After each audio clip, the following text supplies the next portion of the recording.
on campus, right? Because you are bound by your CGPA, you are bound by a branch, and someone like me who was not from a circuit branch, a lot of opportunities fell from your hands.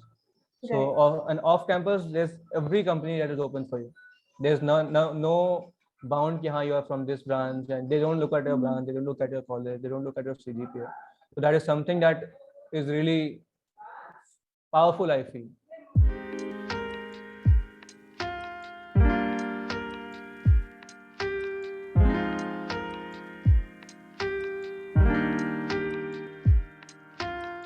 Hi, Divyansh. Thank you so Hi, much hi, for joining Nandini. us. Yeah, my Hi, pleasure. I'm good. I'm good. about Divyansh.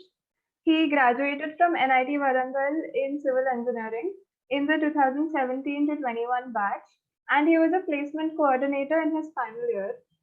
And along with that, he got placed off campus at Cashfree as a product engineer. So, last in the previous week's video, we talked about on campus placements. So, this time we have Divyansh to give us a little bit perspective on off campus placements. So, let's get started with the questions. I think Yeah. first, I was wondering why you decided to go for off campus placements. So first of all, when the placement season started for us, I applied for a bunch of companies initially. Uh, Due to my branch, some of them didn't like. First of all, we don't like a lot of software companies don't allow civil branch. And then I did get a company called Accelerize 360 on campus placement. But with my profile and the profile that Accelerize came for, that they weren't matching a lot. So they were more into Salesforce developer, not core development, web development, and software development. And what I wanted to enter into as a product engineer or as a SD in any startup.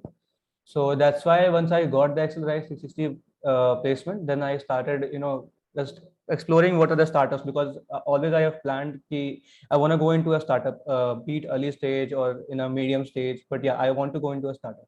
So then I started looking on like what all companies are there in the country, what all are doing good, what are their statistics, and what are their employee explanations, experiences. So I came up with a list of companies. Bunch of companies were there, around maybe 25, 30 companies. I started, applying in those, and then thankfully I got a cash free. Yeah, so that's what That's it like. nice. That's why I went for off campus. Yeah. Okay. Also, congratulations on Cash Free. I hope you're having a good time. Yeah. It's very great. Yeah, it's very great. All right. So you also have experience of on campus as well as off campus. So how Yeah. are the two processes different? How are the two recruitment drives different? So first of all, in terms of drive, there's not much difference. You'll always have 3 rounds of interviews, two technical and one HR. This is specifically Okay. for software development engineering profiles, Okay. and there'll be one OT for sure. The difference here lies in, first of all, who coordinates, because when you're in on campus, your placement coordinator will coordinate like talk to the company, talk to the HR, when schedule the interviews and stuff like that. You will just have to sit for the interview and give the interview. You don't even have to Right. like go back to the HR asking for the results, like when the results will be released. Mm-hmm. Off campus, what I experienced with Cashfree, and I gave at least 7 to 8 different companies interviews. So in Okay. everyone in off campus, what I felt was, see, first of all, you are the one who are initiating the conversation with the HR. You are the one who are, they'll schedule the interview for sure. But even after the interview, for the second round of interview or the third round of interview, you will have to ask them when are the results, because if you don't, go back to them, they'll either forget you because they have a lot of applications to look for or a lot of applicants to look for. So it's better. I felt it's better to keep poking them. I felt that, and Mm-hmm. so that is something that is different, because in this case, in on campus, that task is done by the coordinator. And even in the after the results, I feel, yeah, for the results I also had to go back to the HR. But yeah, Cashfree did it pretty fast. I didn't expect that early process. The HR was really good. Then this is the main difference. Like even the coordination part is done by the applicant himself, and that makes you learn a lot. I feel that Mm-hmm. makes you learn how to talk to people, how to approach people. That is something which is Yeah, important to learn when you go into corporate culture. true. And Um, one thing, uh, that this is less, uh, you know famous in freshers that people don't negotiate for their salaries. This is because people don't want to talk as a fresher. They feel like we just need a job. We don't care about how much you're paying. But after 3-4 months, you'll start wondering that. So if in on campus, you'll never get that option. Whichever package the company is coming for on campus, you'll have to accept that. And in off campus, when you go, right, if you have competing offers with two, 3 companies, then you have this power of negotiating with the HR. So that is something different in off campus, which is less But done by the fresher. I mean, personally, I'm just scared about negotiating because I feel, what if I ask for too much and then they just reject me? See, nothing like too much. You have to come up with a number that justifies your experience, that justifies what all you have done. Because as a fresher, you don't have company experience, but you do have project experience. So if you have done worth like good projects, if you have maybe an internship, if you have competing offers with different companies, let's say one of my friends who I know about, he already had a package of maybe, let's say 15 or 16. Then if he goes to a different company and and the company is giving the package less than that, so he can at least tell, right, yeah, I have a package more than what you're giving me right now. Either you can increase it, or I can choose the other company. So that is just negotiate. That is only what negotiating is. You don't have to bargain like you do in a shop, and they'll understand. They'll understand. It's a very common thing to do. Okay. I've sometimes also heard that the same companies offer more on campus and less off campus for the same Yes. role. See, the point here is that the company, most of the companies, not all, but most of the companies make slabs of their salaries, right? So if they'll go into IIT, let's say top 3-4 IITs, the package range will be different. If they come into our campus, they'll be a little less, but still higher than most of the colleges. Then they'll go, let's say, lower NITs or private colleges. Then again, the slab changes. So normally they have tiers of slabs of packages that they offer in different companies, different colleges. Now, when you go to off campus, right, there's no slab. There's no, your college doesn't matter most of the times. In Cashfree, it did matter a little, but in most of the companies, I haven't heard because I gave in a lot of companies. So my college didn't matter. What mattered is what are your skills and what they're willing to offer you. So as simple as that. So when that edge goes right, your college name edge goes right, then the package might fall, or if you are good at negotiating, it might even go higher.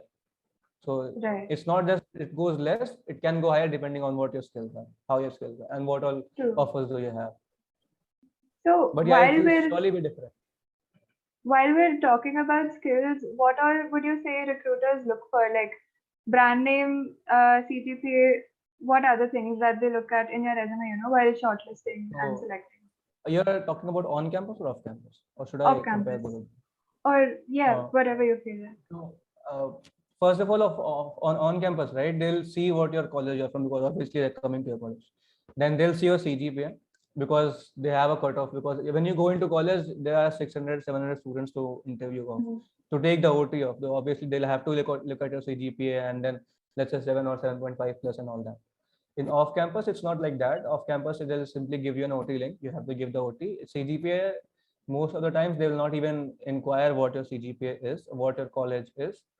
Then comes what are the skills they look for is, like my profile was product engineer or software development engineer. The difference here lies in the ownership. Like this is specifically I felt in a startup because I haven't seen product engineer profile in a big any big company.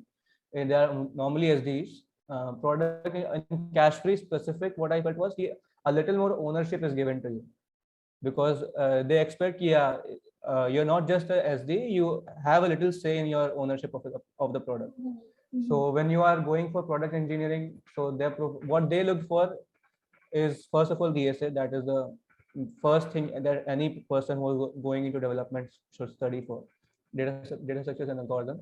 Then other subjects include DBMS, they include operating systems, computer networking, but low level designing, which is recently has been very important. Even as a placement coordinator, I felt every other software company that came till our previous batches till 2020, they rarely asked this LLD, low level designing. DSA was good enough for them. But I felt from our batch, they felt like DSA is something that every person who's going into development learns, and they are not able to differentiate them. So then their companies have started asking low level design. They call it system design, but system design is a bigger topic. It has both low level and high level. So freshers, they don't expect high level of the thing. They only expect you should know what operating system, object oriented programming is, and how you design, let's say parking lot and stuff like that on any Right. language that you expect. So these two things, OOPS and DSA, is very important. And other than that, I felt if you have good projects, that helps. If you had good software development projects, that really helps. Right. So because you don't have experience in any company, if you have internship, then good enough. But I didn't have any internship per se. So, but I had good projects, so that's what gave me an edge on other candidates.